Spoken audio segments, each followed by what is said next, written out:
Naglaan ang Department of Public Works and Highways o DPWH-12 ng 297.6 million pesos mula sa 2025 budget para sa first phase ng pagpapatayo ng bagong Simoy Bridge sa Sultan Kudarat, Maguindanao del Norte. Ayon sa DPWH, ang Simoy Bridge na itinayo noon pang 1960 ay mahalagang daanan para sa transportasyon ng mga agricultural products at koneksyon ng Cotabato-Lanao Road Network.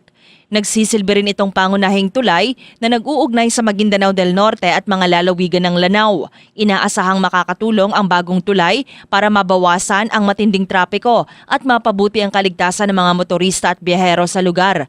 Gagamitin ng DPWH Region 12 ang mga Specialized Technical Plan na kasalukuyang tinatapos ng Unified Project Management Office o UPMO. Target na makumpleto ang mga plano pagsapit ng June 2026 upang agad na maipagpatuloy ang Phase 1 ng construction. Habang pangangasiwaan naman ng DPWH Region 12 ang unang yugto ng proyekto, ang mga susunod na phases at pagtatapos ng pangunahing iconic structure ay pamumunuan ng UPMO at posibleng pondohan sa pamamagitan ng foreign funding dahil sa komplikadong disenyo at engineering requirements nito.